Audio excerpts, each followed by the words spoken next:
think it's time to blow this scene. Get everybody in the stuff together. Okay, 3, 2, 1, let's jam.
And welcome everybody to Tuesday, another Overwatch Tuesday, except it's Wednesday and it's week 7, but this is game 6. We're going against Oklahoma Christian University today, the Eagles. I am your host, Amanda Mernder, and with me, as always, and for the last time this season, my co-host, Xander, otherwise known as Colonel. Xander, once again, and for the last time, how are you? I'm doing pretty good. My camera, there we go. I was pretty blurry there, so I was trying to get myself fixed up, but I look a little bit better now. I'm doing pretty good. Obviously, as you mentioned, the last time here in the Nace season, we might have an ABC League later this season. We're still waiting on some official information on that, but for the moment, as you mentioned, we're here, Nace Week 7, matchup number 6, gone against several various teams, and we are here. I have the standings pulled up, basically playing for half a relevant position, but one way or another, it's playing for 4th right now. University of Texas at Dallas finished undefeated 6-0, A&M 5-1, the Minnesota Mankato 4-2, and here we have the battle for 4th and 5th. Oklahoma Christian, Lindenwood, both currently 2-3, beating and losing to the same teams. So we'll have a perfectly seeded out division after tonight's matchup, but playing to be in that middle slot or being in the bottom half. And obviously, again, neither of these teams have the ability to make playoffs, but definitely still a matchup that you want to win. Just, why not be above the other team? Yeah, come in even. That's a great way to end a season. Obviously, you're not going to move on any further to any other stage, but come in even. That's better than coming in negative. So it's worth a win tonight for sure. And yeah, I do think it is worth noting. I was taking a look through a couple of the standings shenanigans, as it is worth noting our Lindenwood Academy team have done quite well in their division. They're going to end out, I believe, 5-2, which will put them, I think, in uncontested 3rd in their division out of, I think, 8 teams. So definitely some solid performances over there. So we'll obviously wish them luck on making playoffs. I'm not exactly sure how things work over on the Academy side, but if they do go further, we'll definitely keep an eye on them. But regardless, is definitely going to be a fun one tonight, as we have Lindenwood and Oklahoma Christian playing against each other to finish out on top of the other. One of them are going to end 4th, one of them are going to end 5th, and I definitely think that coming off of yesterday's game, it's definitely going to be a fun one tonight. Oh yeah, absolutely. I think we might see a more between the two teams. Obviously, with an even record or with the same record, should be a better game for both sides. Even matchup tonight. And yeah, we've seen both of these teams winning and losing to the same teams. I think Oklahoma Christian had their game against the top-tiered Texas at Dallas yesterday, so they're coming off an unfortunate losing sweep there, but it's obviously Lindenwood, the opposite side of that coin, beating on at Troy yesterday. But definitely going to be a fun one tonight. We have a couple people that we're going to have some chats with here before the game, and we're going to go ahead. We'll bounce things over. Our first break of the day. We'll be back in just a few minutes, and we're going to have a word with Mr. Kellen himself.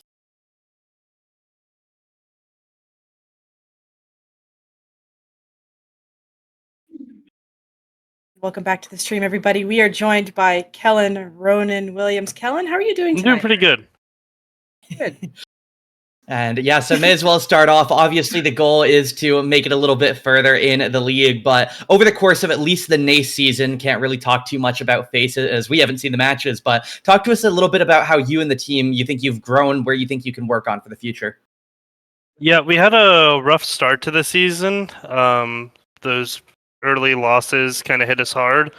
But we've made a couple adjustments to the team. Like we swapped Felius and Zippy Bloom's roles to be different sides of the DPS roster, and it's worked out pretty well, I would say. We just came off of a warm-up scrim where we performed really well, so I'm looking forward to today. Awesome. So, anything notable planned for tonight you want to tell us about before we head in? Not really. Just expect some ball. That would be pretty notable. So yeah, we've obviously seen him a little bit over the past few days, but anyway, as a player, obviously captain of the team, how would you say that the team has grown over this calendar year playing together? We've all increased our knowledge of the game by a pretty substantial amount. A lot of us previously lacked some just game sense that was required at the level that we were playing, and the team has really come a long way with being able to make decisions for themselves and not having to rely on constantly being told what to do. Right. So with the there's a presumed tournament happening after Nace. I've heard we don't know much about it just yet, but it's still to come. So do you have any goals for yourself or the team as that tournament starts up here Yeah, soon? for that tournament, our main goal is to make playoffs and get ideally like top 40 seeding. Then, yeah, obviously you touched about it there. Your season definitely started up against the few toughest teams in the division. Do you think that if the schedules were flipped and you had to go against some of these other, maybe Troy or Idaho State earlier in the season, and you had those tougher matchups later, that the result might have ended differently? Probably. The thing about those first three matches was they were really wake-up calls for us. So it might have still gone the way it did, even if it was later in the season. And then, yeah, just any other comments, notes, anything that you want to throw out there before the last match of the season? Nope, I'm just ready to get this game on. Alrighty, well, we'll let you get back to the team, obviously. Thank you for stomping by. Thank you.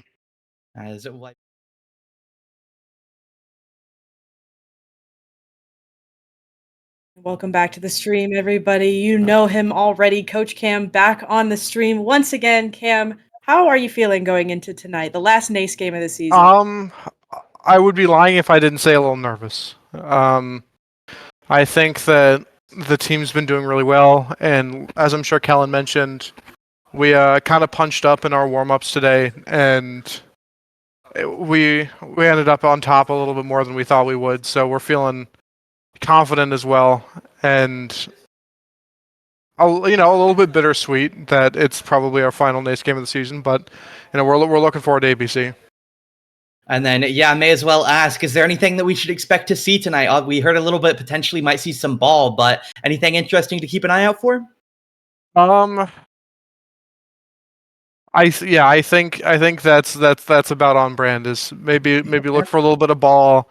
The scouting report was comprehensive, so we have a couple different options prepared, a couple break glass in case of emergency options. So maybe make a little guessing game out of it for yourselves of which three major comps we're looking to play tonight and which ones were off the cuff that we weren't supposed to. But so there are definitely three that we have in mind. Gotcha. So, over the course of the competitions this season, you had the Mizzou LAN you all went to, and then Face It, and then this tournament. What would you say the team's biggest improvements have been? That's a good question. I think that mechanically the team has improved a lot. There are those of us who rely more on rotations and more on game sense and mechanics, but I think mechanically the team has improved a lot. But the biggest thing that the team has improved on is calmness under pressure. I think that if we played OCU at the beginning of the season, we wouldn't have a chance because we used to have a lot of issues with performing a lot less well, a lot farther below what we would usually hope would be optimal in games. But hopefully hopefully we've shaken a little bit of that off, and I guess we'll find out tonight. Then, yeah, obviously with this roster, there's definitely at least a chance for one more competition if we actually hear something about when ABC is going to start. But what would you say with this roster, your remaining goals and visions are going into at least ABC? I want us to be more confident on comps that pop up as meta a lot. We've relied historically on off-meta comps quite frequently, but now that we've gotten super high up in the elo tree, we're kind of getting countered by teams that know how to counter off-meta comps and not just mindless drones that have been doing the same comp over and over again. So hopefully the meta comps will catch up to speed a little bit before ABC starts. And then, yeah, I asked this of Kellen as well. He mentioned that some of those earlier games in the season, notably those opening two where you played against Minnesota State and the Texas A&M teams, ended up being a little bit of a wake-up call. But I'm curious what your thoughts on that are. Do you think that if the season order or the match order was flipped around, that you might have ended up with a bit of a better result? Or what are your take on the matchups? I definitely think so. We recently came to the conclusion that the team performs better when they don't know what they're up against. They can know facts, statistics. They can know, what heroes they usually play, what we should be expecting. But the team tends to underperform if it's against a team that we should win against, hypothetically. So, I think that having that discovery would have better prepared us, because we theoretically scrim at a higher SR than the teams that we lost to very early on in the season. And knowing that, I think, led to part of our downfall, along with some of the roster shakeups that we did, will have improved us a little bit. I do think that we could have organized the games in a way that would have led to us winning all of them except maybe one or two. But in the end, the order's the order, and we just kind of flamed out first two and took a second to get our bearings. And then, yeah, just any other comments, notes, anything of the sort before we head into this last match? Well, we're really proud of how JV is doing. Really proud of how Lindenwood Academy Overwatch is doing, and they're probably going to be making their divisional playoffs run very shortly. So I'm sure that their friends, their family will be happy to see them on stream for at least a couple games in the coming weeks. But we shall see. Alrighty, well, we'll let you get back to the team, get things set up here for the match coming up in a couple minutes. Thank you for stopping by and having a chat with us. Of course. And then Amanda, any notes of this, anything of the sort after those two little chats there? Like, just looking forward to seeing the ball tonight. That's something you'll get to see often, especially from this team. And then we'll see what happens. Obviously, we're going to take it as seriously and go into it. And then maybe this is the last time we see them this season. Maybe we see them again. Who knows? Depending on the tournament that may or may not be happening. Of course, we'd love for it to happen. But we'll see. The league But which shall not be named. Anyway, it is time. Our favorite segment, as always. It's time to take a look at where we might be heading throughout tonight. Starting things off, Amanda, control for 5 times. Lindenwood are 3-2 on the map. They've either 2-0'd or been 0-2'd in all of their maps. Is there a chance that we go somewhere else today? No, there's not. I think it's so true. Of course, I'm not great at predicting things. Granted, I tend to push Coliseo a little often. So you never know. I could be totally wrong, and we end up at Nepal or Ilios or something. But it's gonna be Lijiang Tower, in my humble opinion. Then, over to the side of Hybrid, we've obviously seen 5 times as well. 1-1 on Kings Row, 1-2 on Icon, no appearances on Blizzard or Numbani. Where are you feeling us heading tonight? If Lindenwood ends up not taking their Lijiang Tower, we might end up seeing them go to Numbani. I would really like to see that. I've heard they have a pretty decent plan for Numbani. They run it fairly often in scrims. I would like to see it be executed in an actual game, and I would like to see it be executed. Obviously, I don't watch their scrims, so it'd be nice to see. But otherwise, I think it's Kings Row or Eichenwald. I don't know. I don't know how much of a chance Numbani actually has. I just like to be hopeful. Then, on over to Flashpoint, the last map we're guaranteed to see. 2-1 on New Junk City after yesterday's win. 1-1 on Saravasa. What are you feeling today?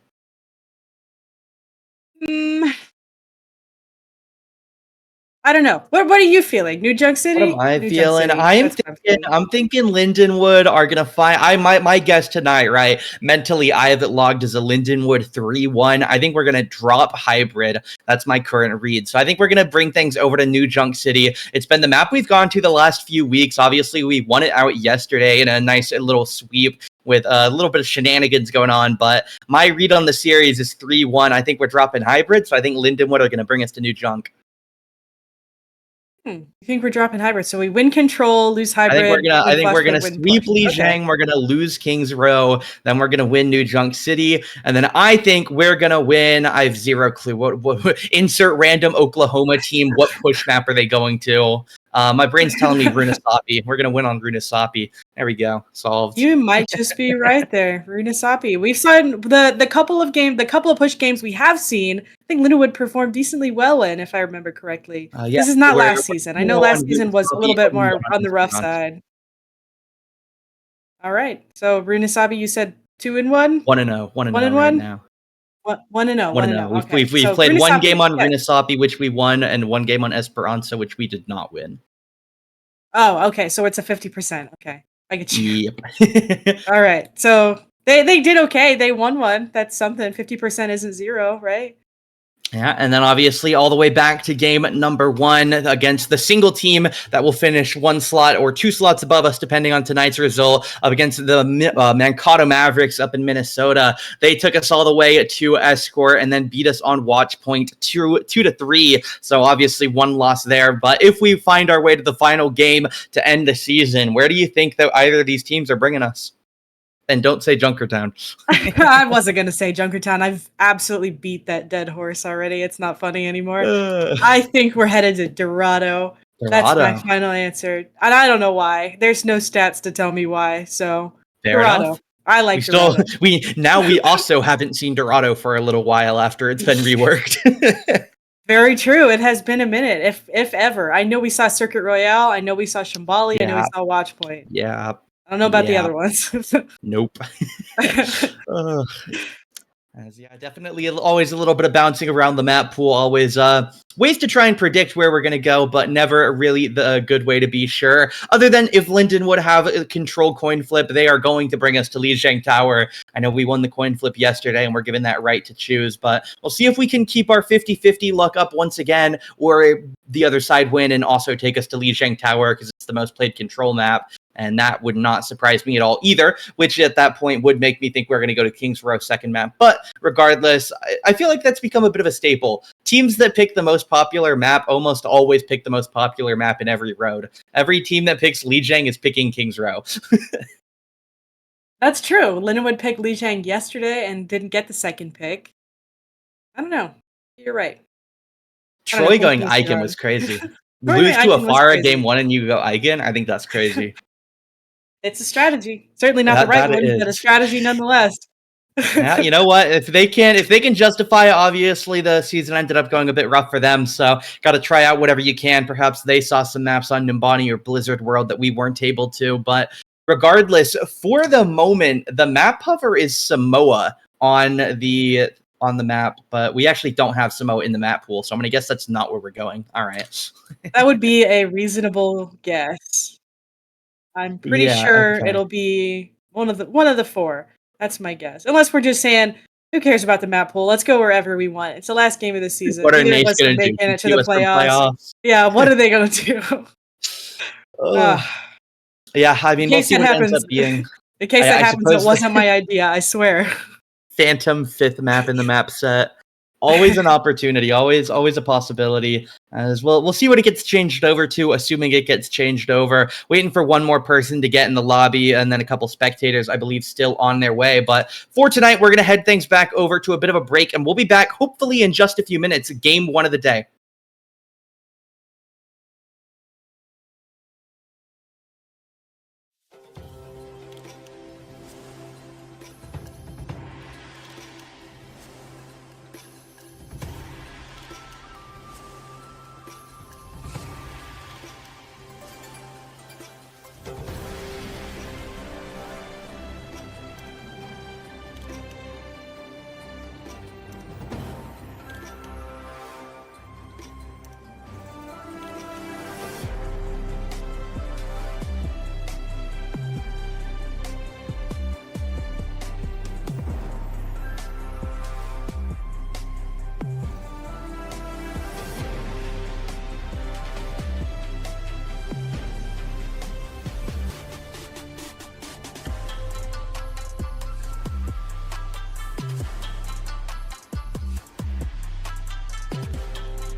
Wrecking Ball.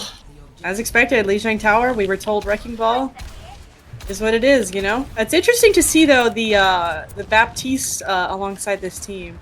They probably have a pretty Finn flank. pretty Finn decent heavy on the explanation flank. for it, but...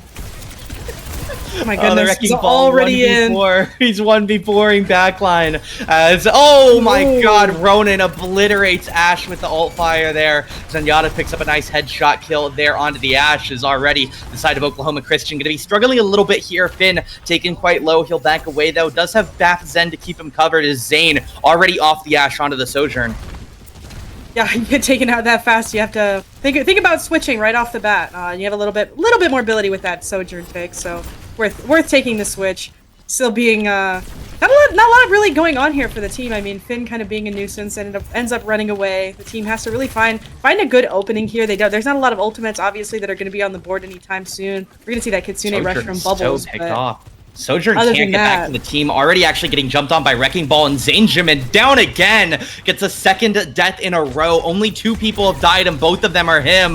As we'll see Wrecking Ball try and harass some players off the edge, but not going to get anybody knocked off quite yet. Felius on the backside on Tracer, putting some harassment onto the supports. Darthy PR getting dived by Wrecking Ball. Tracer goes down. Night/Winston takes down another, but it'll be a backline support. Dead again. All 4 of them taken out here by the tanks, as we'll see a 3v3 continuing. Tanks and DPS versus each other. As a Wrecking Ball towards Winston once again on point as Felius kills Zealous. Linden would have a man advantage, take down the second DPS, but with the supports returning, Winston has to go down soon. Pulse Bomb misses the intended target. Now Swift Step Suzu, they're doing everything they can to keep this Winston alive on the point. 60% already grabbed here by Oklahoma Christian, and while they will finally lose the first fight, they got 64% during it. They have 2 ults, almost 4 ults ready, and Lindenwood just now approaching their second.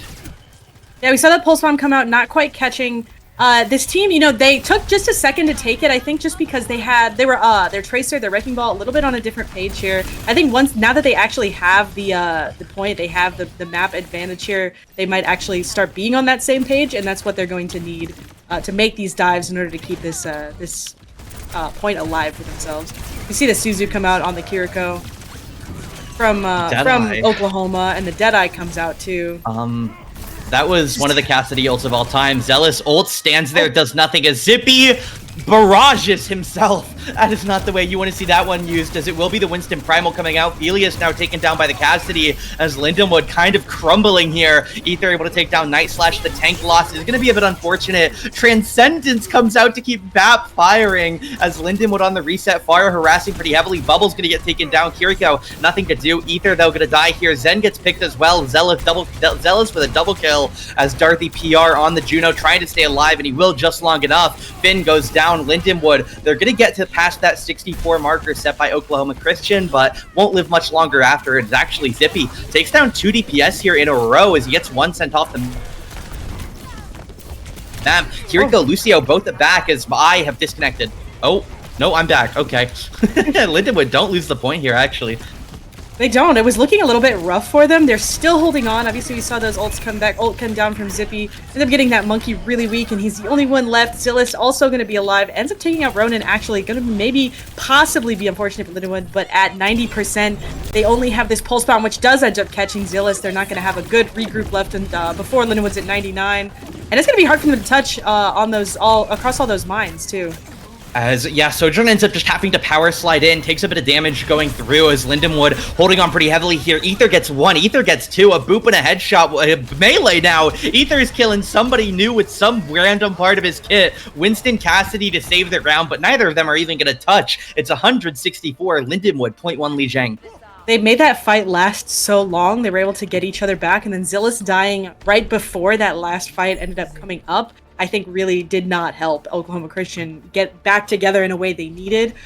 He wasn't able to pick anyone off beforehand either, if I recall correctly. So they just end up not being able to do it. I'm interested to see the ball and the kind of divey ball tracer Pharah rotations come out here onto Control Center.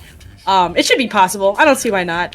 But it'll just be interesting to see. Meanwhile, the other side looks like we're switching to your favorite tank on Night Slash on the Ramatra. It's our favorite. You know what? I hate Ramatra, and I'm taking that back in about 3 minutes, but we'll see how it goes for this round. Ramatra May swaps coming out here as we'll see how they're able to pilot them. Obviously, we've seen May win and lose quite a lot of games over time, as we'll see how it goes for them here as Finn, again, on the back line, harassing pretty heavily, looking for some slides, looking for some grapples, as heavy damage on already. Darthy PR going to get taken down. Felius gets the kill credit on that one, as hits all 4, pile drives into the Juno. It's another kill here. Both supports dead for Oklahoma Christian, and the rest of the players are just going to get picked off here over time. Zangeman goes down, Zealous joins the gray screen, and now Ramatra is getting a monster stagger on the backside here. That's what you want to see when you have this ball. Oh no, Ramatra. You want to see the ball, unfortunate stagger. He's not going to live through that one. It's going to take them a while to get that back, obviously, but what you want to see is that the ball harassing you from one side and the Tracer harassing from the other. They can't really do much about either side. They have to just figure out a way to get out of it, and they couldn't. That ended up working out for Lindenwood. We're going into this with almost nothing to work with, just another dry fight. We're going to see mines probably pretty soon, maybe a Transcendence on the way. Other than that, not a lot coming from the supports, obviously from the side of Oklahoma Christian, not a lot coming from anything. And Zillus going to be out again before the fight begins. A couple of half HP characters on the Oklahoma Christian side as well before the fight starts.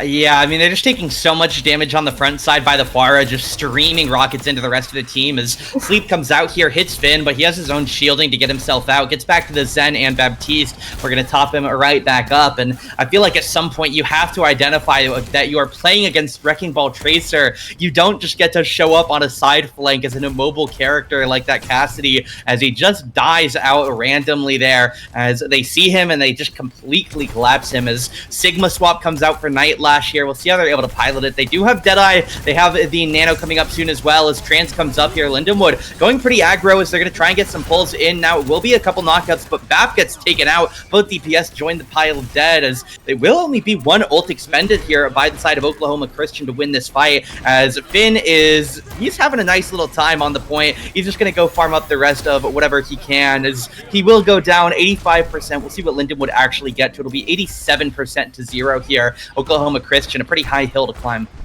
Yeah, Lindenwood ends up using that barrage on the Pharah, not quite catching anything, and then the Transcendence to keep the tank alive for the time being. They're looking at 3 ultimates. They're going in with 3 ultimates. You really have to worry, I guess, about this May onto their supports, because there's not really a good way for them to stay alive or get out in any scenario. They don't have that trans anymore to kind of block it out. So we're just gonna have to see how they are able to hold on into that May ult.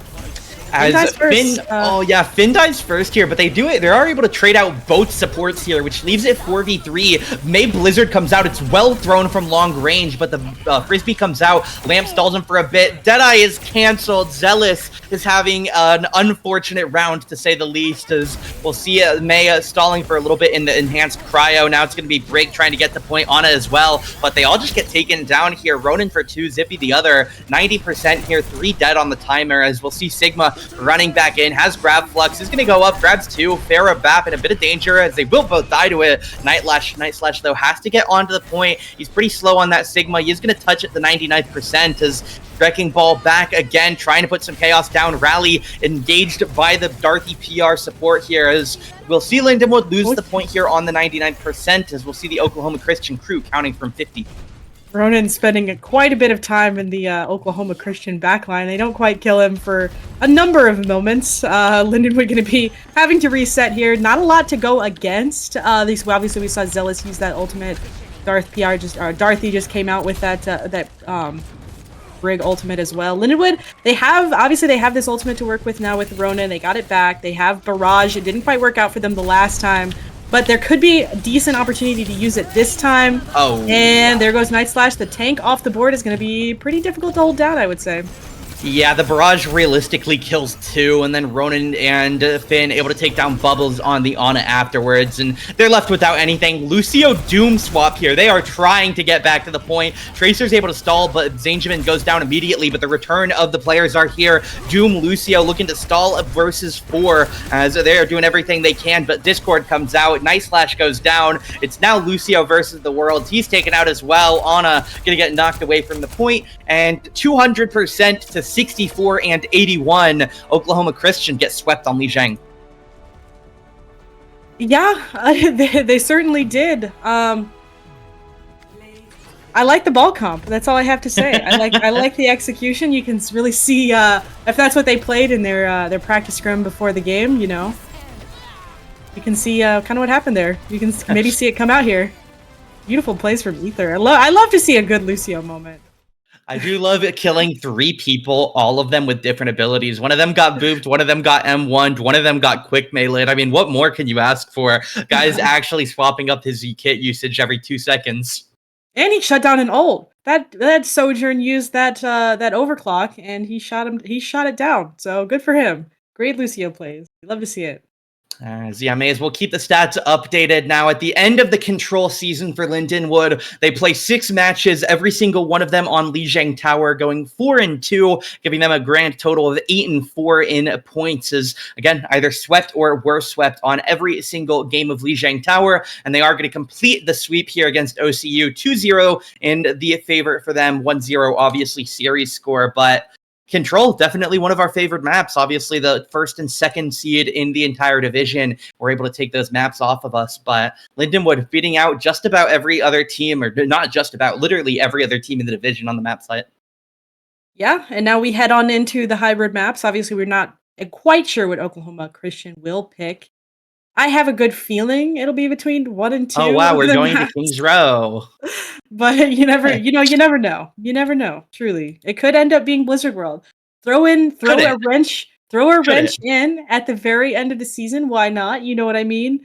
Maybe you have to test the limits of Lindenwood University. Maybe they don't practice Blizzard World. They never expect it to do come Oklahoma up. Christian practice Blizzard World? Maybe they do. I feel like throwing a wrench in the opponent's machine doesn't help if you have an identical wrench in your own system. But you know what? We'll see. I talked about it yesterday. Obviously, there were some opportunities where you can go to some different maps if you have them practiced. And again, I mean, that is something that they could have set. Obviously, I've not looked at any of Oklahoma Christian's map records, simply the result of the series. So we'll see what they end up wanting to go for on this series. Again, the expectation is unsurprisingly going to be one of our 2 preferred maps, but as you say, they could go anywhere. Yeah, looks like they picked out Kings Row. Certainly the map. Yes, they did. And now it's up to Lindenwood to decide whether they want to attack or defend it, try to make it go quicker for themselves, or attack and see what happens there. See if they have to go to 3 points. Never know. As yeah, we are getting the lobby set back up, getting the ready checks in the chat. But Kings Row, any predictions for yourself? Maybe we'll see that ball come back. I'm interested to see how Oklahoma Christian decides to start handling it. Obviously, we didn't see a ton of handling it. We saw, the Sigma kind of helps handle it. I think they tried with the Brig as well. I think the Brig did a little bit. Shield bashing, sleeping is helpful, but a couple times where it just still wasn't enough. Yeah, you kind of just have to try to push him away from you as much as possible. He's going to keep going in there. The stun's not as effective as they used to be, obviously. They exist again. Remember when Overwatch 2 was supposed to come and they said no more stuns? Well, they exist again. But maybe you come back with a Sombra or something along those lines. I don't know how good Sombra is going to be into ball anymore, but maybe you come back with something like that. We'll see. I feel like the last time Lindenwood played against a dedicated ball team, we pulled out the Sombra and just kept hacking them. But I suppose we'll see what they want to go for here. Obviously, there's more than one answer to the problem, but finding one that works is certainly going to be another problem that they'll have to overcome here to try and get back in this series. Obviously, only down one map, but is it going to be something that they have to work on if Lindenwood are going to force this ball comp. But heading in, we're making our way over map 2, Kings Row.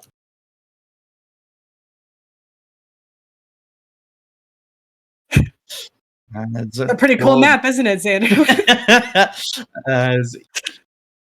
Yeah, we kind of got baited out by Joe. Thanks, Joe. Full of liars and cheats. Yeah, he got name dropped and he's not happy about it. Well, wait till you pull out the full name. I'll pull out the address and the phone number.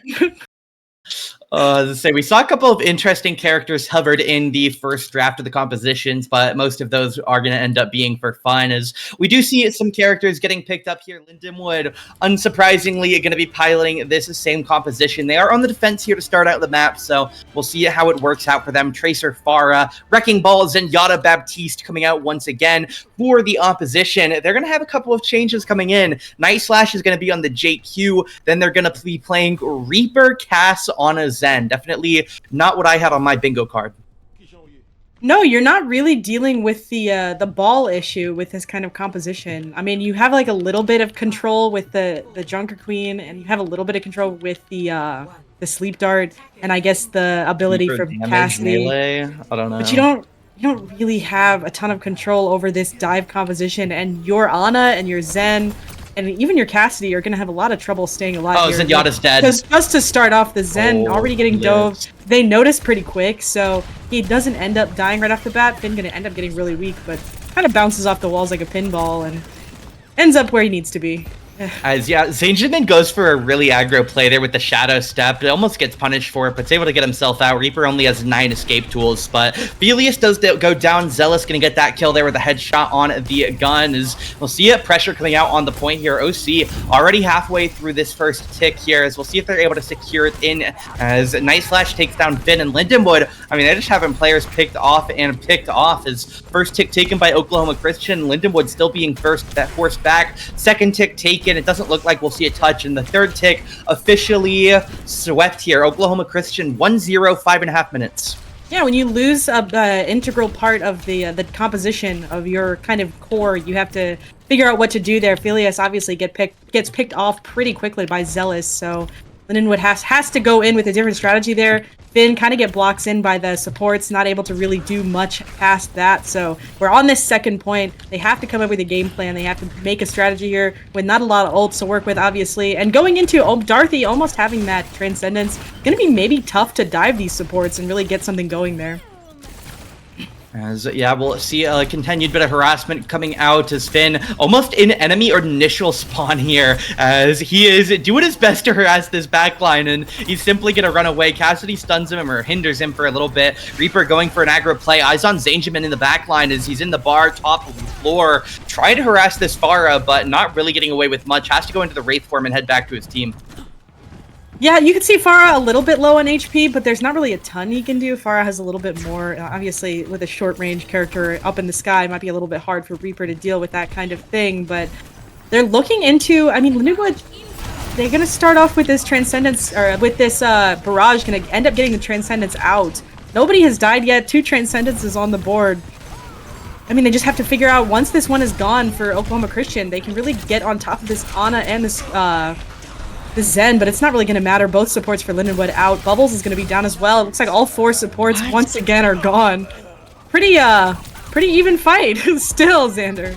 I mean, this ult dumping is absolutely absurd. I'll complain about it after the fight as Night Slash, taking quite a bit of heavy damage, gets back to the point. Adrenaline Shroud going to buy him a little bit more time, but Pile Driver comes in. Finn getting a good bit of damage, but not actually able to get enough to be near lethal. He'll heal himself up. I just can't believe Zanjamin, Night Slash, and Ethers Baptiste are standing in the stairwell, and despite it being a 2v1 versus a support, we drop Death Blossom on him. I don't even know where to start with that one as Area Minefield comes in, flying in on the ball, buys some time on the point as the rest of the team gonna regroup, get some healing. They have Bap Matrix available, but Rampage and Nano available for the opposition. Rampage comes out, hits both supports, they'll head back. Ronan almost gonna go down, does indeed bleed out. Ether uses Lamp, but ends up getting pulled out of his own immortality, gets taken down. Double kill for Night Slash. Zealous takes out Finn. It'll be Felius to harass the back line. Solo V4 is actually able to kill Zealous here, but unlikely going to be able to stop the entire point as Linden with a bit of a comp swap. Not surprised to see the comp swap. The Ball, the Tracer couldn't really get on the same page. Ball really struggling to get any kind of pile drive, any kind of damage in, really. He has to end up swapping it up to the Rumatra. I think we'll see something different from Linden with this pick here. They have to... Nano.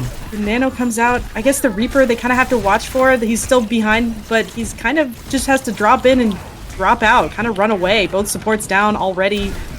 And Night Slash really, really deep. Not gonna live through this. It's not happening.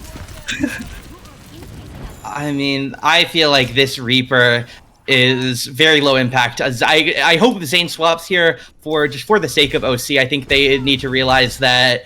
I don't know. They think if Death Blossom can save them, I guess, coming up in a big fight here in a moment. Obviously, 2 minutes left. They need to get this checkpoint, 60% on that Reaper ultimate. I think that's definitely what they're relying on here because the base Reaper has, I think, been a little bit subpar compared to what Zane played last map.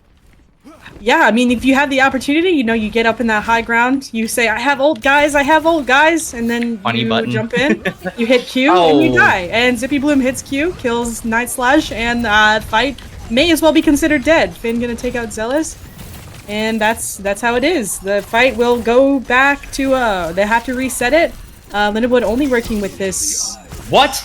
Why? Whole spam, and somehow gets Dorothy to take out the Transcendence and die by himself. Not only are we wasting one of the best, if not the best support in the game, we're staggering ourselves by 10 seconds. What? The ult usage just this game. Shiva. Yeah, we switch it up to the Lucio after using that ultimate, and we switch up to the off Reaper so late. We switch it up to May. Yeah, it's a minute left. This is so cooked. This is so cooked for OC. They have to get a crazy JQ ult here in the next minute. I don't know. This is so cooked at the moment. Lindenwood holding on 3 ultimates. Barrage 75. Matrix at 60. It's another pull in. Zippy takes down Zane. Night Slash picked off on the front lines through the choke. And while Felius gets meleeed out in the backside by the Cassidy, it's a 2-for-1. I mean, you have 40 seconds, you have an ultimate, you almost have Nano. There's a pretty clear win condition for the next fight, and it's going to be a tough one to pull off.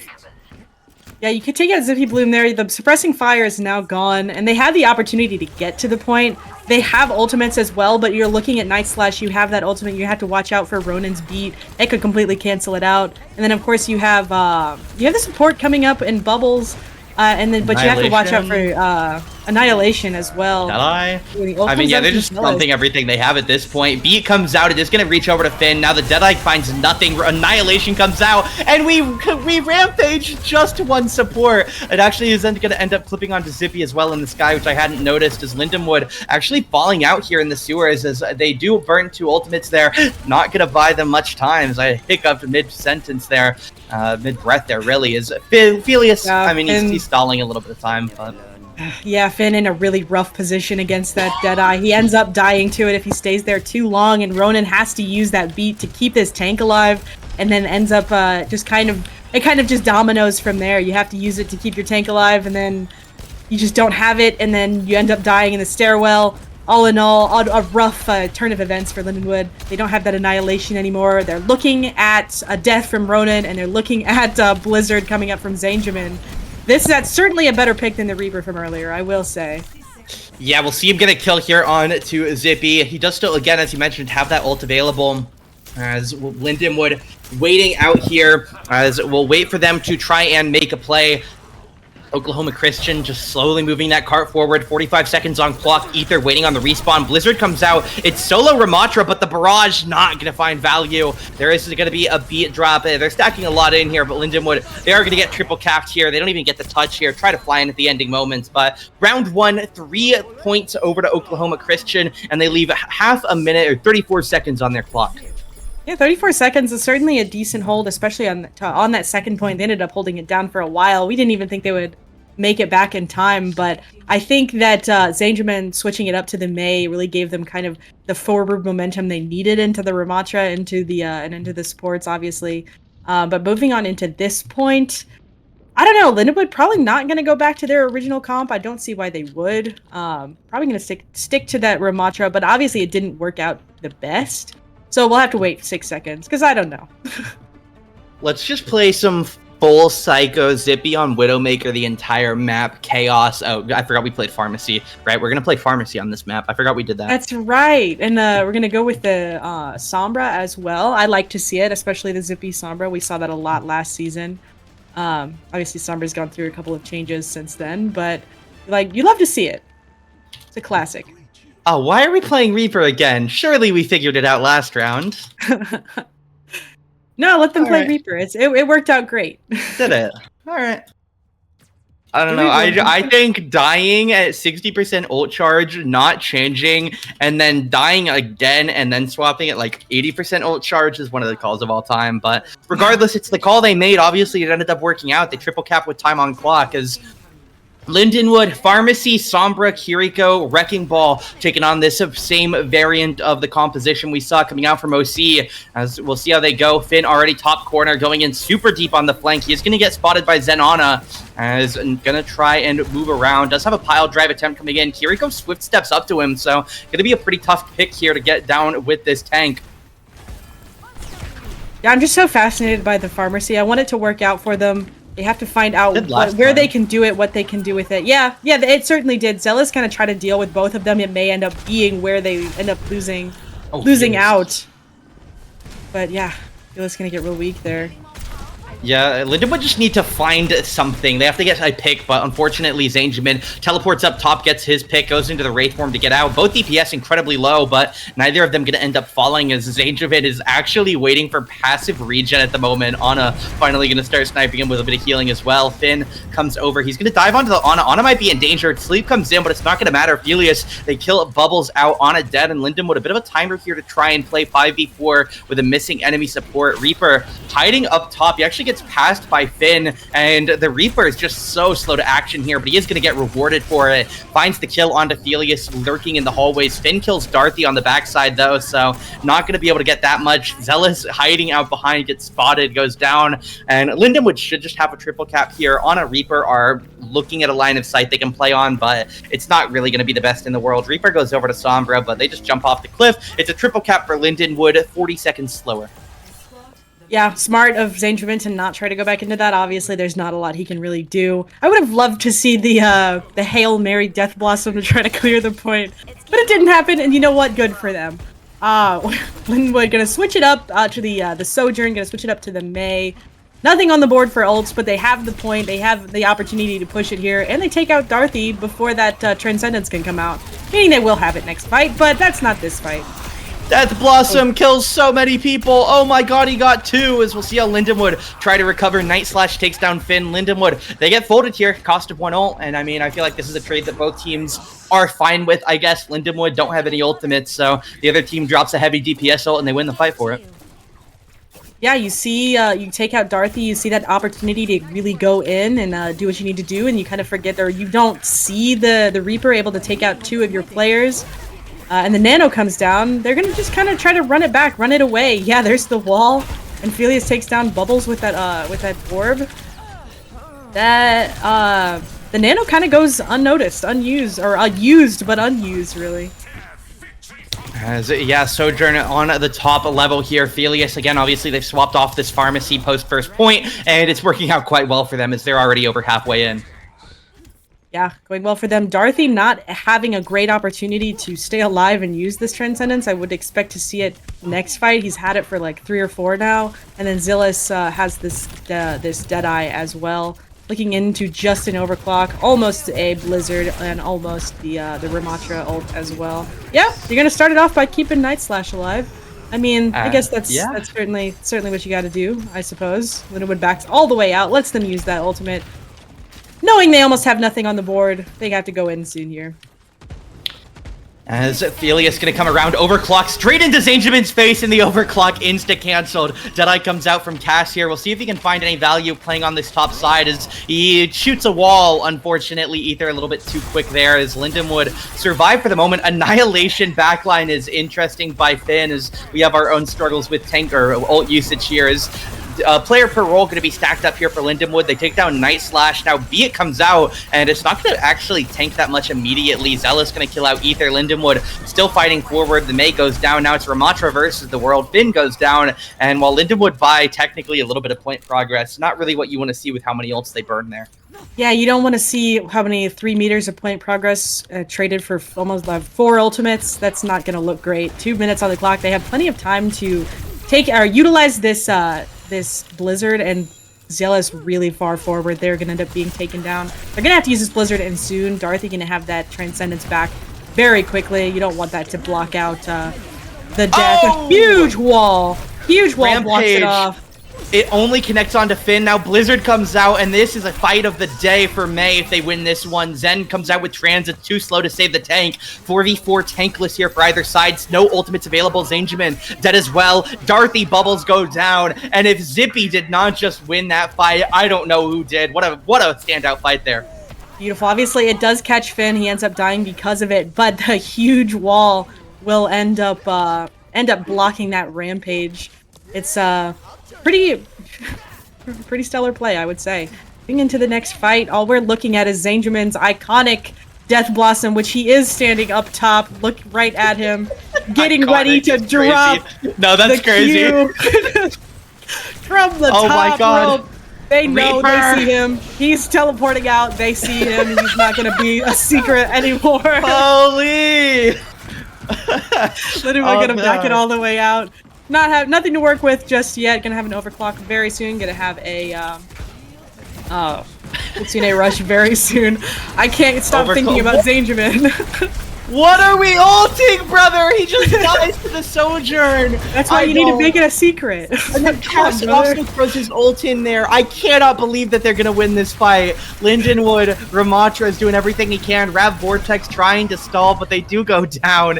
Dorothy, Night Slash, each pick up a kill there. We DPS ult nothing. We get some of Ramatra's life bar, and we get May Cryo, and they still win the fight because they also throw Cass ult at the brick wall. And you know what? I guess if you sit there for eternity, eventually you'll break through a brick wall no matter what it is you're throwing at it, and Lindenwood certainly going to crumble on that one, but still 90 seconds left to go. Just need to go 40 meters or so to get that triple cap, as the more time they have, the better, but Kitsune goes in, Suzu comes out, Lindenwood hard charging in, Darth's gonna go down now, Lindenwood advantage here, Zay in a bit of danger, but he will be able to get out, Cryo gonna help him quite a bit, Zealous gets the Felius, then traded out, Annihilation now gonna get slept, Rampage comes in, but the double wall bent leads to a bit of a bounce, Night Slash is nanoed as well, so pretty heavy ult expend there, but they will be able to hold on, win that fight, and Lindenwood, only a minute now clock. A minute now, they have to work with this blizzard somehow. The win condition is stay alive with the beat drops and get something done with the blizzard. They're not looking into a ton of ultimates other than Dorothy, which may end up just completely costing them. They have to find a good opening here, and they're not going to start off great with the nade hitting them and kind of cutting out a couple of seconds for them to walk forward.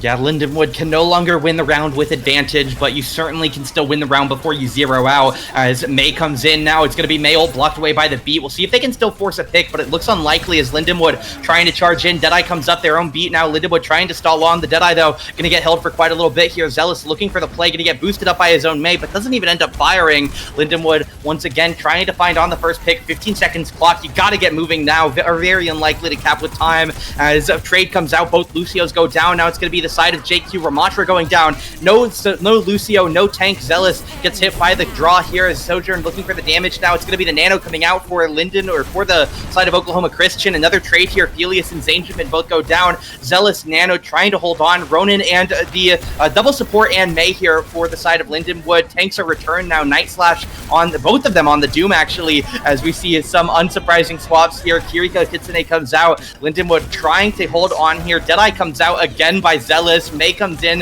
with the Blizzard from long range, and while the Blizzard certainly didn't find its way into the 3-point basket, Lindenwood should still get taken out here, and it will be a 3-2 map win on Kings Row here for OC. You were right. They didn't end up taking the hybrid. We're gonna head on into Flashpoint as Lindenwood's pick. I think it's gonna end up being New Junk City. What do you think? All I'm saying is if we win New Junk City and then we win Runasabi, what more can I do? You played a lottery, honestly. You're a genius. As, yeah, we see Lindenwood getting folded out in the subway in that inaugural round there. As Lindenwood heading over to Flashpoint, there's a couple options for what they want to go with. We'll see exactly what it is here in a second. As Lindenwood, they're going to get stats, but certainly a fun one after 2 games. Certainly a fun one. We're looking at Flashpoint coming up, and we are going to see push it today. I was thinking about it in my head. That's right. We are going to see some push. So, you know, like you just said literally 2 seconds ago, maybe you're completely right. Duh.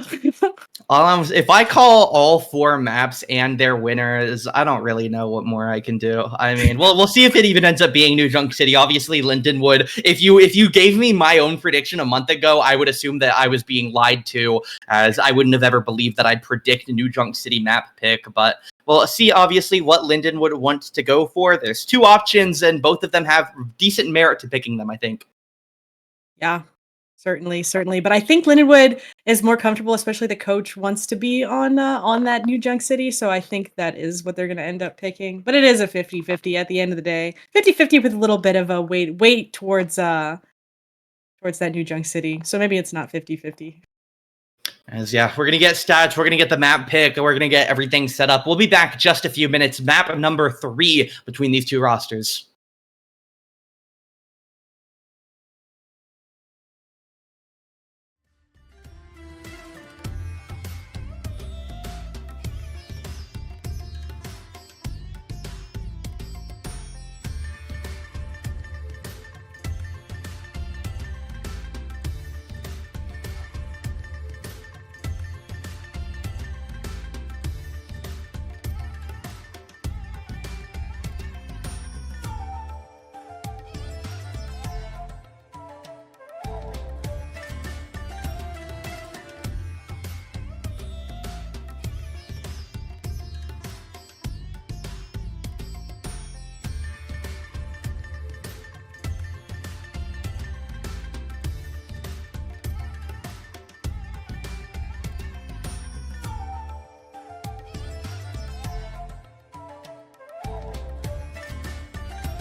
Game is live, and I am live. Not New Junk City. Man, Come on, man. So you can't be right now. Let's go. That's crazy. We'll see Lindenwood coming back out here. The same Wrecking Ball comp they've ran a little bit. The opposition, a little bit of swamping up here. They're going to be on Ramatra here. They liked a little bit of what they saw in that last map. Is unsurprising considering they won it. So we'll see how it goes for them here. Couple swaps, obviously. Ramatra being the notable one off the JQ. Zealous. Early initial pick here onto Felius. Lindenwood already going to be at a disadvantage as the opposition get first possession. Yeah, and you have Finn kind of in that back line trying to get some kind of, trying to get the ult charge, trying to get the boobs, trying to get what he can on the ball, and he gets a huge one there, but you can see at the beginning, at only 20% of that ult charge, you're not really seeing the value you want to, but you kind of struggle into the May especially, but also into Zealous on that Cassidy. It's going to be a little bit hard, and it was hard for them, and that's why they ended up kind of switching it up. But back on the ball here, going to try to take out Zealous, and with Felius on the Tracer as his core group, you get Zealous off, or you take Zealous out rather, and you kill Bubbles alongside him. Lindenwood, a bit of struggle here as they are getting a potential control point on this objective. As we'll see if they do get it in their favor. 69-0, it will be grabbed over as Lindenwood start their first set of progress here in the flashpoint map set. As a pile drive onto the backside, Finn putting some heavy pressure onto this back row, but not really gonna get anything massive. They do get a nice stagger onto Cassidy finally, but the supports do appear to be getting away. As no, Finn takes down the Ana as well. So nice staggers there. Yeah, your tank and your DPS all have to be kind of on that same page to get the damage you need to get through. Ball not necessarily going to do that damage by himself, which is why you have the Tracer there. So all three of and then of course the Pharah shots just do lethal damage always. So you have all three of them. Finn gonna end up getting, I think, slept and dying. The pulse bomb comes down from Felius too, not catching anything. So then we're going to start at a decent disadvantage. But Nice Slash all the way in by himself ends up dying. I don't think they're going to have a good chance to get this fight through. It's going to take a minute for them to get regrouped and resituated.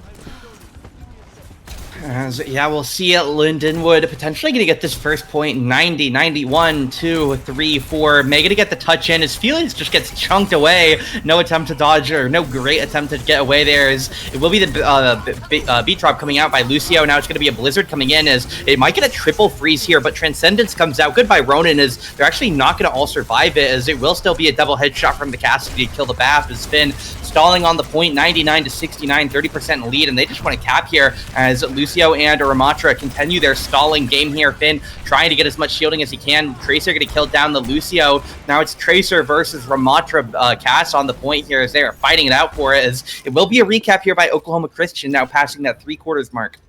Yeah, if you're Felius, you want to run. You don't really go for that. You kind of see Finn away on the ball, not going for it either. It's going to be really hard to win there by yourself. But I mean, maybe that's the goal for Lindenwood. If they can't take the point here, you kind of get the ultimates that they do have out. Finn gonna end up getting slept, not able to touch just yet, and actually really weak. Can't get that contest off and has to run. But a good thing for Lindenwood is they take out Zealous. The Annihilation comes out. Backline, that is really far away from the fight. They're not going to win the fight with it. What a sin once again. Oh my. I have been critical of the Oklahoma Christian ult usage all night, and that is no different. We solo ult backline, and then the Annihilation runs out before we can retether to the rest of the team. I mean, that's just... I don't know, man. Whatever. Lindenwood take first point. The Ramatra ult, not necessarily the best usage in the world. Does get one kill, but don't end up holding on to it for long enough to win the point. Yeah, if you're Lindenwood and you're not winning the fight, the one thing you want to do is get those ults out at the very least, and they're able to. See Finn kind of hanging on here like a Christmas ornament, waiting for someone to come by, get that pile driver off, get a little bit more ult charge up in there. Felius actually ends up killing off both supports here with the help of his Wrecking Ball. Ronin gonna die now. Now Pulse Bomb comes out. Felius kills Zealous. A triple kill for the Tracer as Night Slash takes down double supports backline. Felius gonna be a little bit too weak to take down Night Slash on his own. Pharah, though, putting a good helping hand in. First point is first possession of the second point is available. We're gonna see Finn flying back over to try and get control of it. As again, we've seen how quickly Flashpoint points take up. As Nano comes out, Finn going straight into harass as he wants to keep time for his team. Minefield comes out. It's gonna go ahead and pick up Zanjamin, is actually not bad value. They kill on the backside. Night Slash goes down. Barrage takes down another in form of Bubbles. And while it will be a sneak cap by the cast Zen, it shouldn't be too much of an effort to pick them off and recap here as Lindenwood killed them both off. Farrah gets credit for both, and it'll be, I think, 17% picked up here. Yeah, 17% for Oklahoma Christian. Lindenwood now their first possession here. Yeah, the bind starting off the fight to take out the Mei worked out pretty well in their favor. Lindenwood able to kind of clean it up. I was a little bit worried for the supports walking down those stairs into that Cassidy, but they ended up taking it with Zippy kind of in that back line. But the suppressing fire, always. You just gotta hit it from hit the shots from somewhere else and distract them really. But Lindenwood has the control over the point here. Might end up losing a little bit of it. They're kind of far away, and Finn gonna end up dying as the point is kind of being taken. Ronin not gonna be able to do it by himself there. Lindenwood are going to lose out on this point here for the moment. Obviously, a couple of unfortunate losses there, player count-wise, is 51% for the Lions. The opposition will retake as they now, as speaking, pass 40 here. So they'll definitely retake the lead here on the second point, but still a good bit of time left on it. Good bit of time. They have 4 ultimates on the board. It's going to be hard to break, I guess. You have a counter for that Mei ult. Zealous getting extremely weak. Finn going to take him out before he can use that Deadeye. So you have 3 ults on the board here. You have to worry about the Transcendence a little bit, but I guess not anymore. He tries to save his Ana with it from the death of Felius, or from the kill of Felius, but doesn't end up working for him. That's 1 ult off the board for Oklahoma Christian. And 3 players off the board. It looks like Lindenwood has a decent opportunity to take this back before the point expires. Yeah, they aren't even going to go to overtime, so still a good bit of time for Lindenwood to go as they'll retake 60% now, as Zealous might actually get staggered out here. It will be a trade, Zealous for Zippy, but Bubbles is going to join the gray-screen crew. Is Ramatra potentially in danger as well? He's quite far up, but looks like he'll be able to reconnect with his supports before anything too harmful can come to him. But Darthy backline, that's disastrous. You lose out on your Zenyatta so late in the objective, as Rodin is actually going to get picked off here. It's Zen for Zen, as Zealous going to get the kill on Velius. Cassidy, nice showing here, as we'll see them trying to get back to it. Ramatra can't get to the point. He's too slow, and the robotic legs aren't going to be quick enough for him. 2-0 for Lindenwood now. Arguably a bit of luck or fortune for their second one. Has to certainly feel bad having those 3 ultimates on the board, May almost a nano, and using that Transcendence to try to keep your Ana alive, and still not really having a good opportunity or even overtime on the point at the end there. They just end up dropping it with all these ultimates on the board. Lindenwood working with 3. They have these mines that ended up working out last time. They have this barrage. Tends to have a decent record of kill at least 1 lethal or 1 kill. And of course the window to kind of try to keep the Zen alive as much as possible. Gonna start off with the high noon. Hopefully Rona doesn't peek it too much, and it's gone. Yeah, I mean, you don't really expect much when you see a castle. As nice combo there, minefield pile driver, pull in by the Pharah, and they blow up the double support backline. As Ether gets traded, Ronin almost gonna go down as well. Pharah trying to stall him time is. I mean, I've done nothing but make fun of these ultimates all night for Oklahoma Christian. I don't need to do it again. I mean, we're solo ulting, solo blizzarding a Zenyatta at a quarter HP. There's just no point to talk more on it. Both support or DPS go down for Oklahoma Christian, and they'll lose first possession. Certainly, the Mei ult of the game. I'm not a huge fan of it. As you said, we've already made fun of it plenty, but I'm gonna be really weak in the back, and a nano comes down. Zippy gonna end up using ult, and Annihilation comes out as well. Yeah, that's you know what, that's it. Annihilation comes out, it doesn't work. Night Slash goes down. It'll be a 1-for-1 there. As we'll see the Wrecking Ball obviously make it back a little bit quicker due to the nature of the composition. As we'll see Bubbles holding on to the point here, but will just get poked out. Is going to hold on for long enough to stay alive. As Transcendence is used. Lindenwood gonna try and put some pressure on, farm some ults during it, as Ether immediately kills the Zen after it, as Ana goes down, Bap goes down. Now it's gonna be the Transcendence from Lindenwood. Finn stayed alive on it. Now Zenjamin goes down. The kick and combo from the Wrecking Ball come out there, and Lindenwood get a team kill. That's gonna be map number 3, Saravasa. Clean sweep for Lindenwood. Yeah, I can argue pretty sufficiently that the ult usage was not perfect from the side of either side, but especially not from Oklahoma Christian. Yeah. I didn't like anything I saw at the end there. I don't think 1 ultimate was used to its highest potential, and I really think if it was, they have the mechanics. They were able to win King's Row. They could have been able to win this one as well. I just think the ultimates were used so improperly it lost them the game. Yeah, I mean, there's definitely a couple that you look at. I mean, this one here in the play of the game obviously is a prime example. I mean, anyway, I've been updating the stats throughout the night. Well, we may as well stay on the trend here at the end of the Nace season. At the end of Hybrid, Lindenwood played the map type 6 times. They went 2-4 on it, so definitely not the best showing on the map type, but considering the inverse dominance on Lijiang Tower, they will have 3 games on King's Row going 1-2 with a total of 9 rounds won to 10 rounds lost. So playing 19 rounds in 3 games, or capturing 19 points in a total of 3 games, is certainly quite a number. Then Eichenwald also 1-2 with a much more concise map total of 3-4, so getting about tripled there. Then onto the side of Flashpoint, we've played, of course, 6 games of it, as we'll see Saravasa 2-1, New Junk City 2-1, going 8-3 on Saravasa with the help of this game sweep, and yesterday's New Junk City sweep leading them to 7-5. So very, very positive on Control, going 4-2 with sweeps all the way around. Then obviously 4-2 on the side of Flashpoint, going a combined 15-8 on objectives. So definitely a nice showings on that. Yeah, absolutely. And we are going to be headed into a push map. What did you say, Runasapi? I originally had Runasapi, yeah. Well, now that you were If we wrong win about on this- Runasapi, I'm so tilted. If we win on Runasapi, I'm actually kind of tilted now. Well, this Lindenwood team picked Saravasa, yeah. So you can go be mad at them. That's why you were wrong. Yeah, if it's a Runasapi win, I'll have to have some firm DMs with some member of the administration. But no, obviously not. As we'll get on in game number 4. Realistically, considering the comp they've been playing, where do you think their best match is? You know, I'm seeing the comp staying the same for Lindenwood. I'm seeing maybe we see Zangerman try to go back to that Reaper. I would like to see it. Would you? Zealous, of course. We saw the powerful ult usage. I saw him from the top ropes. I like seeing that. It's very exciting as a caster to see the top rope play, obviously. Yeah, one of my favorite wrestling moments when I was a kid was when someone would jump off the top ropes and the guy on the floor would roll out of the way and he'd just end up hurting himself. But I mean, yeah, we have a couple options: Coliseo, Esperanza, New Queen, Runasapi. As we'll see where they want to go. Obviously, we're waiting on Lindenwood to get stats, get back in the lobby, get set up. Then we'll have Oklahoma Christian pick the map. We'll play push on. Lindenwood technically, I think, get side selection. Has anybody ever swapped side selection on Flashpoint or push? That's just symmetrical. Yeah. Is there a point? I think they're symmetrical. I don't think you can. I wonder if anybody has. Can we get phone in Nace real quick? Get some statistics on that. Not that Tell that's them something to track, obviously. Just say which sides. Just ask them which sides. Confuse them.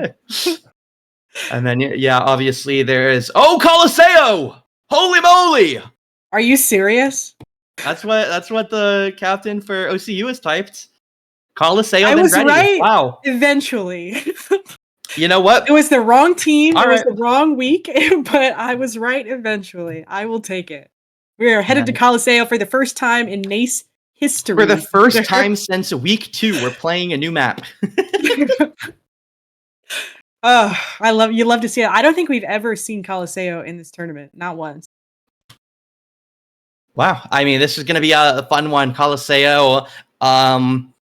It'll be the second most made fun of thing this set, as obviously Coliseo is one of the maps that I feel are seen a little bit more critically, but this is what we've been talking about. We talked about it yesterday. We talked about it today. There are teams that play some of these more niche maps. We've talked about Numbani being an option. We've talked about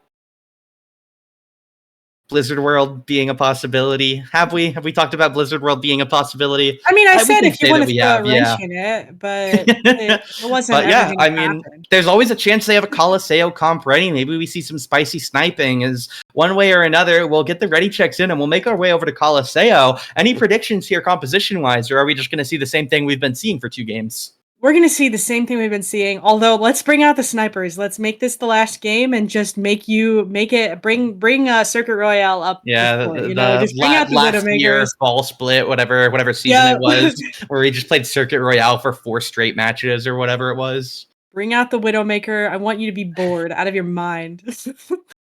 Yeah, I've just been sitting here staring at my stats screen looking for something and not finding whatever it is mentally I'm looking for, because I don't even know what I'm looking for.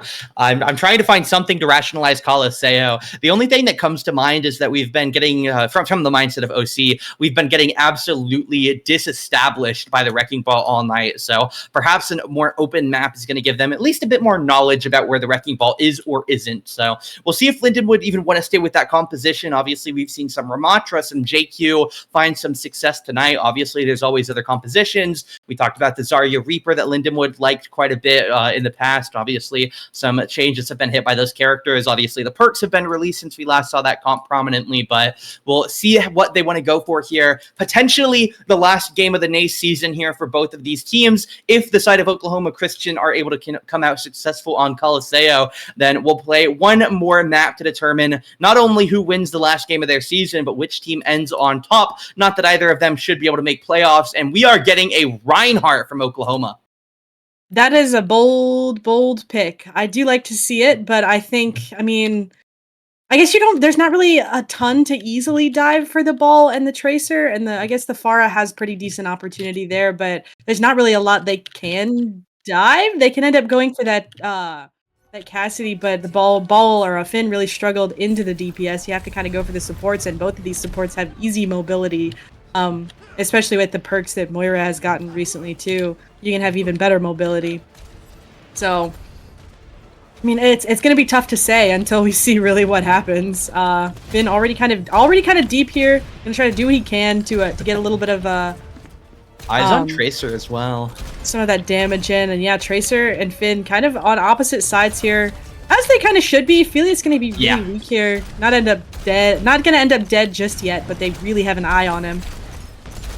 I do think it's worth noting, yesterday Lindenwood were faced with a Reinhardt on, I believe it was King's Row, and after their first fight, when they got a chance to reset, they immediately swapped to a Rein Ditto. I think mainly because they like playing Rein Ditto. Obviously, Rein Ditto is one of the air-quote infamous fun composition sets, but we'll see if they end up going for that or if they want to try and stick to this Wrecking Ball comp that I believe they scrimmed for, as it will be a first kill. Finn going to go down, and we'll see if there is some notable change that they want to go with here. There could be. He's already at the 50%. I don't know if it'd be a good idea to switch now when your supports can't switch just yet, so it's really hard to play Rein, especially into another Rein that has that mobility and has the healing he needs. Zilla's going to be able to take down Felius, and they're already more than halfway towards that first checkpoint that'll give him closer spawn, so these Lindenwood supports not in the best position. Oh, Ether. And they're going to be taken out because of it. They might end up, well, Finn's already all the way out, so I don't know what Lindenwood can do here. They might have to just try to stall it out as best they can. I don't think they're not gonna touch the checkpoint, obviously. They just have to get their footing back and find a target to dive and go with it. They're still sticking on to this this composition. Finn back to spawn. No, they're changing. Oh yeah, we're gonna ditto it. We're full dittoing except Pharah for May. No, we're full dittoing. Okay. Full dittoing. They said, let's show you how it's done. We're gonna take this. Obviously, they have no ultimates to work with into a May ult, into almost Night Slashes, and then of course into Zealous's. It would not quite caught in the blizzard a little bit for Felius. They burned 3 ults and they only kill Felius. Is actually not awful for Lindenwood. Ryan and Lucio are pretty caught off here.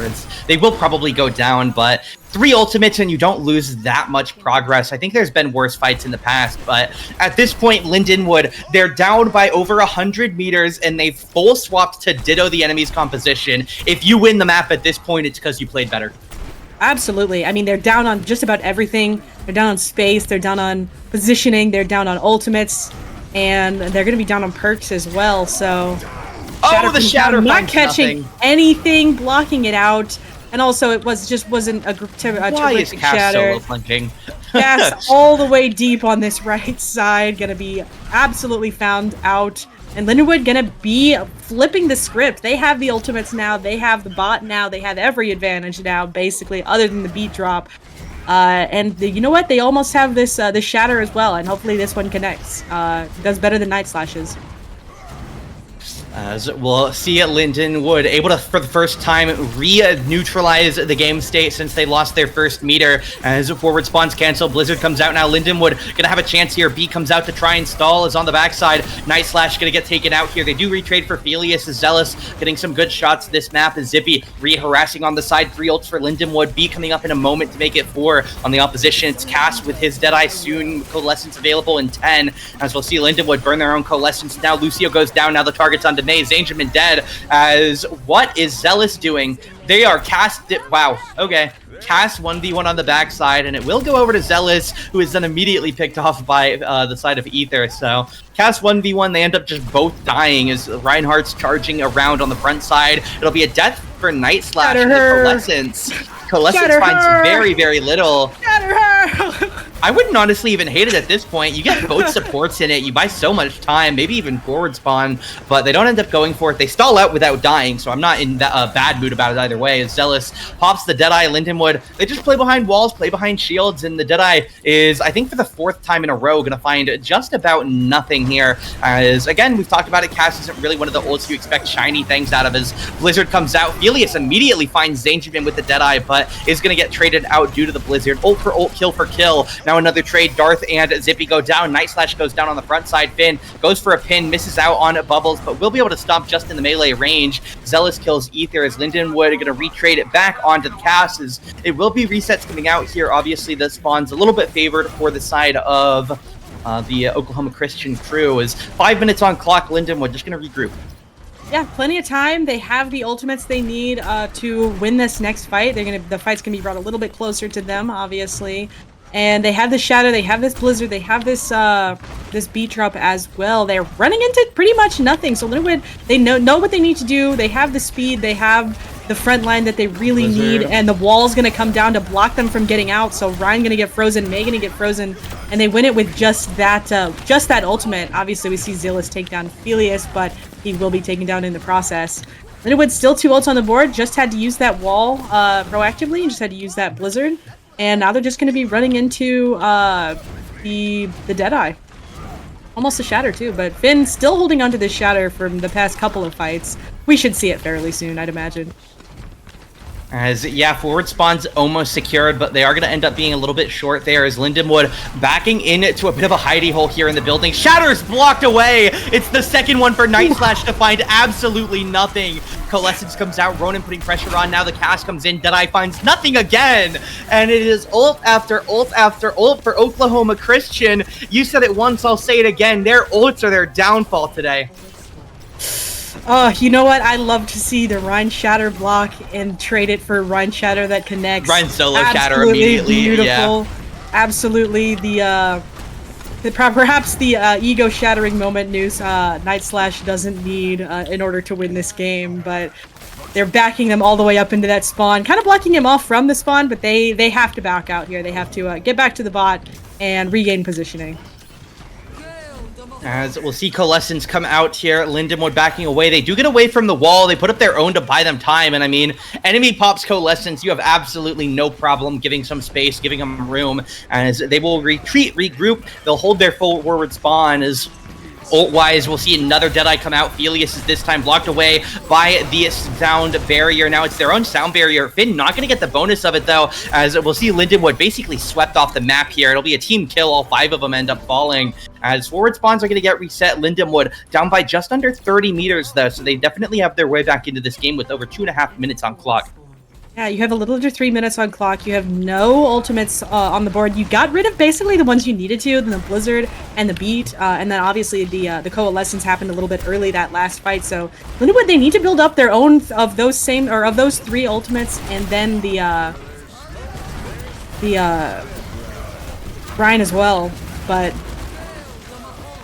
start off not great for Lindenwood. They're getting shattered with the that's what I wanted to happen to them on the other side. What a shame.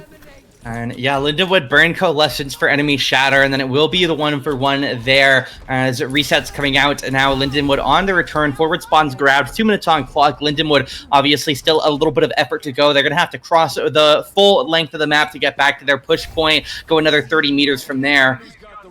As 2 minutes left on the clock, they have their Blizzard, they have the Shatter coming up in a few moments, Deadeye vaguely soon, then the other support ults, not really that close opposition. They have 2 at 70, 1 at 60, Cass at 40, Shatter obviously empty as Night Slash going to be holding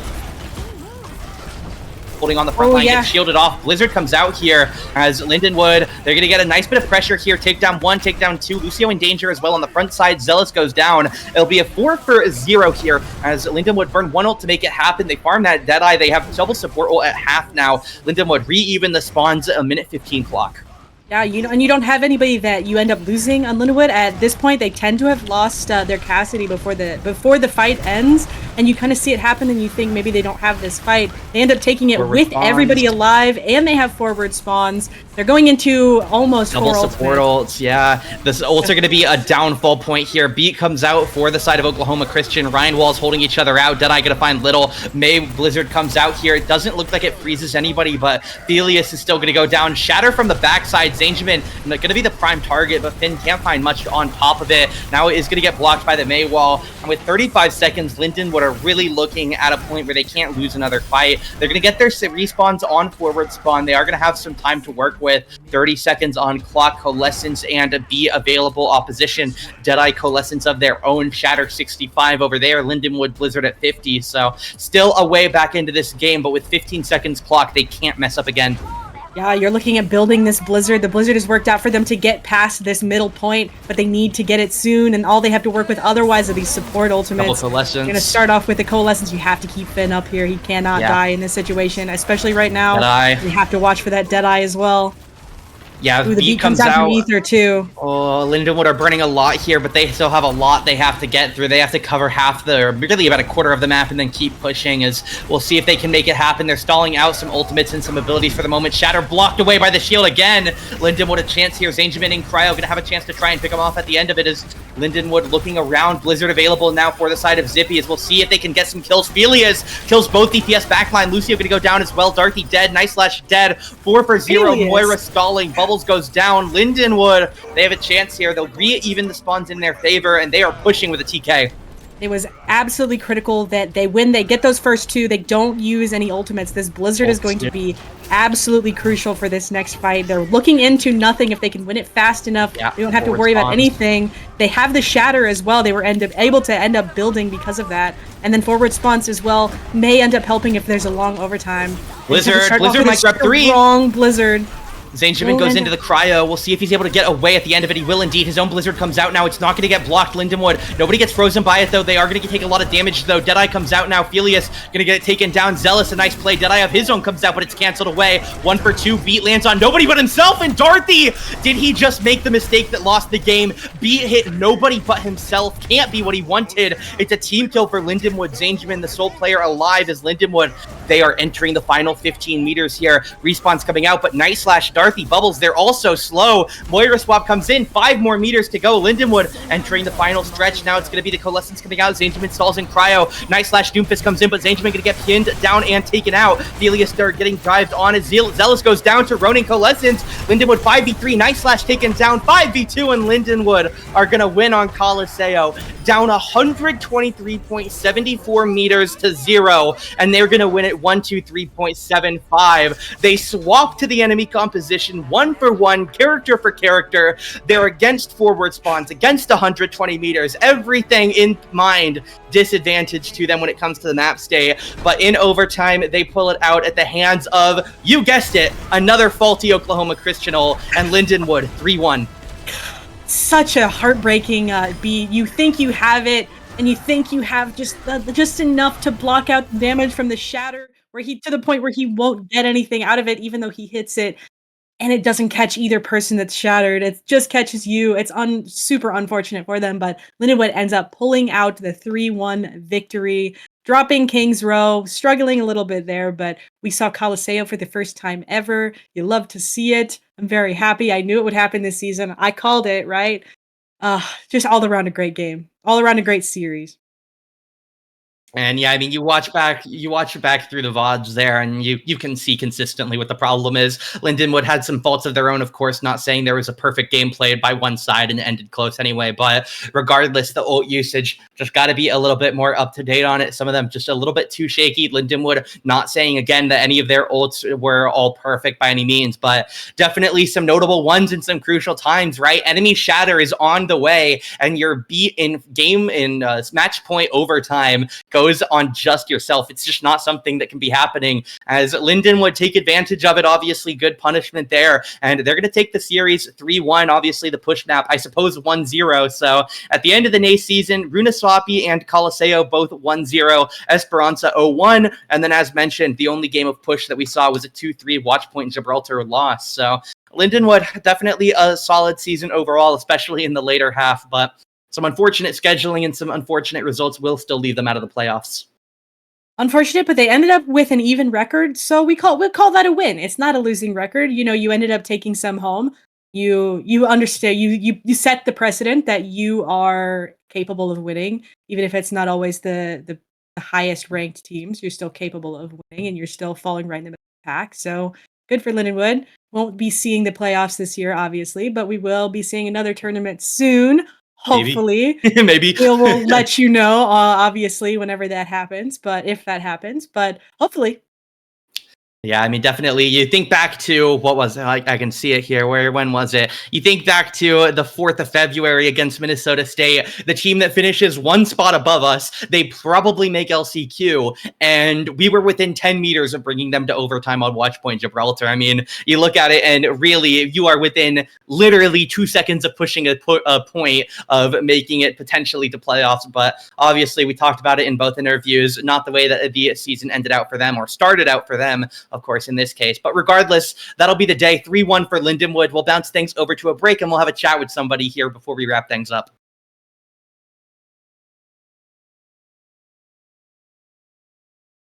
Welcome back to the stream. We are joined by the tank player, Finn. Finn, how are you doing after that 3-1 victory against Oklahoma Christian? I'm doing really good. And yeah, may as well start off with the most recent on push. You're down 120 meters. You only got 6 minutes left. The ball comp's not working. You see the enemy team on Rhine. You full swap ditto their entire composition. Is Reinhardt just something that you play when the other team plays it, or what's going on? So every time in a scrim they're running a Ryan comp, our coach tends to shut me down when I ask for a mirror. And in the game, the coach doesn't necessarily have say.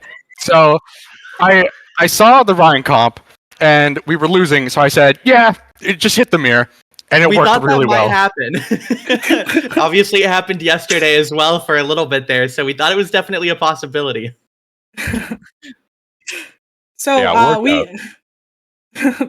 So we talked about the ball just a little bit, and we were pre-warned that we were going to end up seeing some ball tonight. So I just want to hear a little bit about it. Like, tell us about where the comp came from, and then just along those lines. I think the ball comp came from, what was it, Crazy Raccoons and Falcons game? They were on Lijiang Gardens, and they just ran that exact BAP Zen ball comp, and it worked really well. So we tried it, and we were like, "Damn, this works!" So we just kept running it over and over, and it was really good in that team. Our scouting report said they weren't good in the ball, and it was right. There you go. So another question I have for you is, you started off this season on DPS, and then you made a role swap to tank the second half of the season. So I just want to hear a little bit about your mindset there, how you think it helped the team. If you think it helped the team, obviously you have a couple of wins coming off this week, so just a little bit there. Yeah, I'm known for role swapping to my coach's absolute despair. So we started on DPS. I'm primarily a Genji player. Even you wouldn't know it if you looked at my profile. But yeah, I really enjoy DPS. It's kind of what I'm good at. But when we're in a dive meta, I'm dive brained. All I play is Genji, Tracer, all that stuff. So when we swap it up to Ball, Doom, Winston, like, that's me. I'm really good at those characters, and it's a dive meta.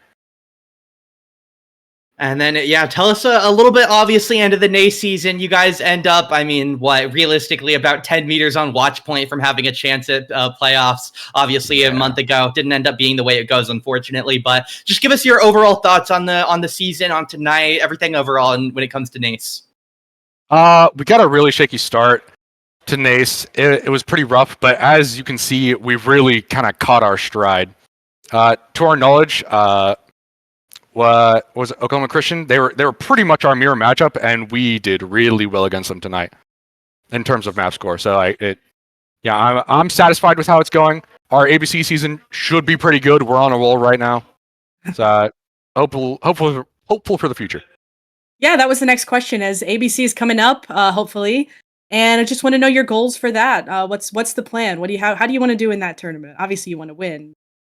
Yeah. In an ideal world, I know we've checked the ABC leaderboards, and people we've scrimmed are sitting top 40, top 30. So if we could get around that zone, we'd be pretty happy. Generally, we play a little bit worse in games, but as I said, we're doing better and better. So ideally, we'd make it around there.